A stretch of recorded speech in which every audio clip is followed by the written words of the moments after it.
Olga räägib meile järgmiseks kohalikele omavalitsustele suunatud kliimameetmetest ja keskkonnaseirest. Ole hea. Ja, tere, mina olen Olga Knestovski, mina töötan Keskkonnaministeeriumi eelarve ja strateegia osakonnas ja mina olen Euroopa Liidu toetuste üldkoordinaator Keskkonnaministeeriumis. Ja jätkan siis kliimameetmete tutvustamist.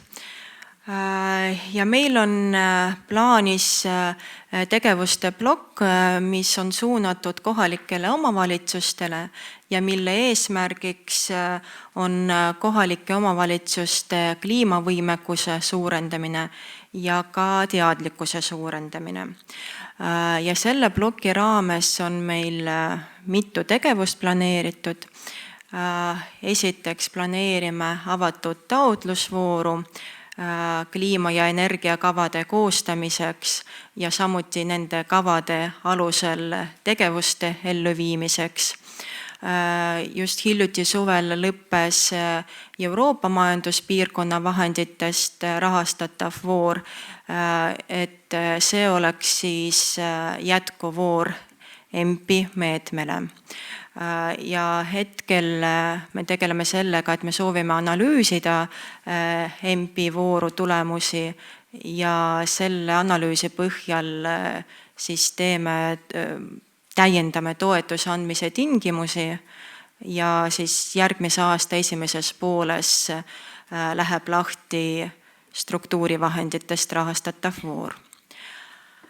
Aga lisaks avatud voorale on meil mõned keskselt elluviidavad tegevused planeeritud.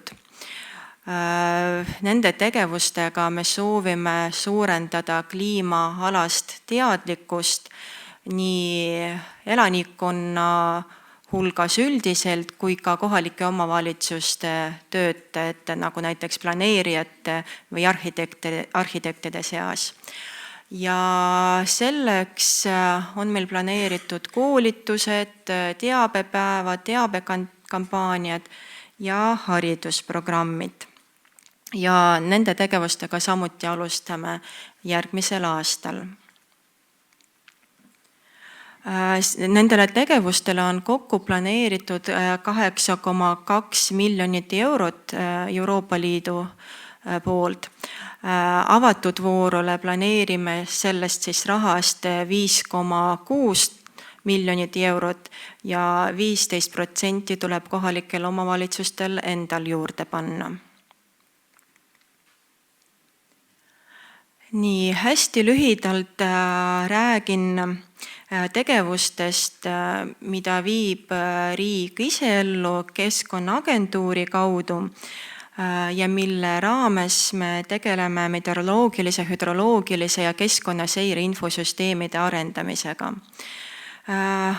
Seda teeme selleks, et meil oleks täpsemad andmed, et me saaks teha paremaid otsuseid, et ilmaprognoosid oleksid täpsemad ja et me saaks hoiatusi genereerida. Samuti on sellest meetmest planeeritud infotehnoloogiliste süsteemide arendus, näiteks rakenduse Ilm+ edasiarendus. Nii, ja liigun järgmiste tegevuste ploki juurde, mille eesmärgiks on elupaigade taastamine.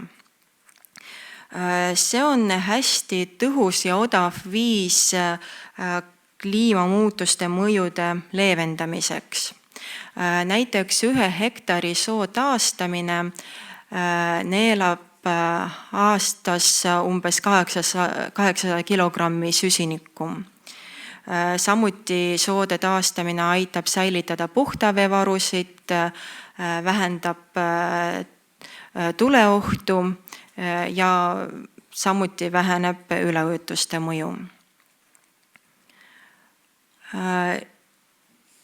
Ja siin RMK tegeleb meil märgade elupaigade taastamisega. Märgade elupaigade alla lähevad sood, soostuvad ja soometsad ja jõed. Kokku plaanime taastada 9400 hektarit ja toetuse eelarve on umbes 12 miljonit eurot. Aga samuti on meil plaanis avatud voor pärandniidude taastamiseks. Selle vooru viime läbi Keskkonnaameti kaudu loodushoiu toetuse määruse alusel.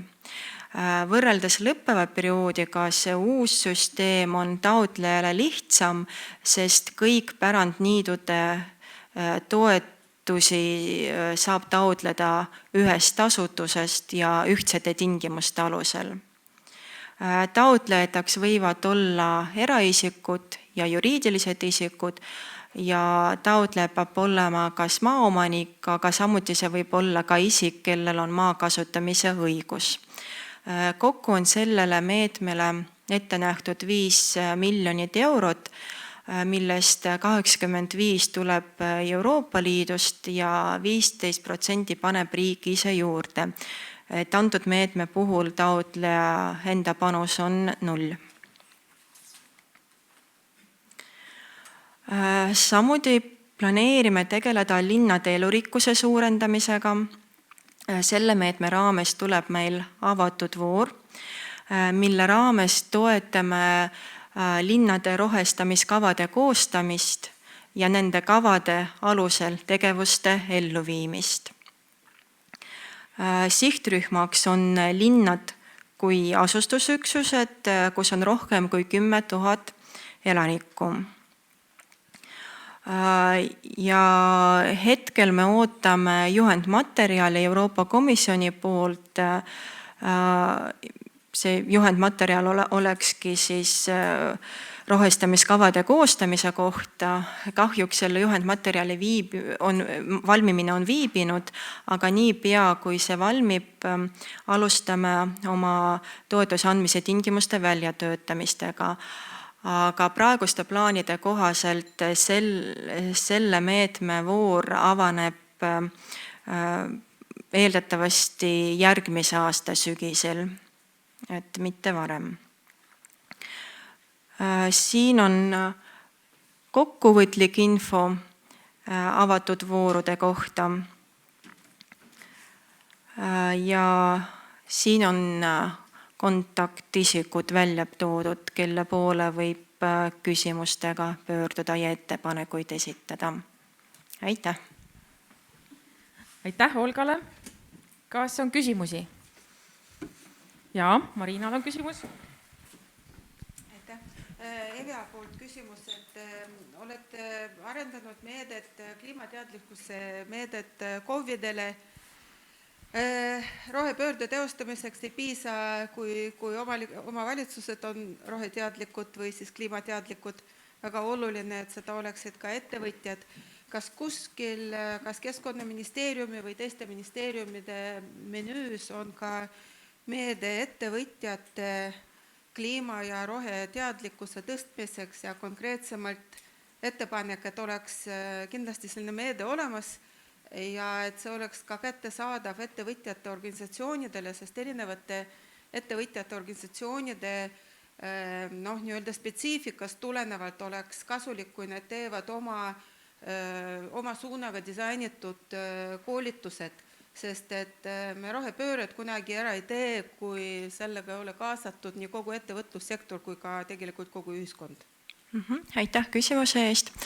Et meil kohe tuleb ettekanne ringmajanduse meetmetest, et selle meetme raames meil on ka planeeritud teadlikkuse tõstmis, aga tegelikult Haridus- ja Teadusministeeriumi eestvedamisel on õiglase ülemineku fondi raames ja ka taastekava raames planeeritud meetmed seoses rohepöörde teadlikkuse tõstmisega.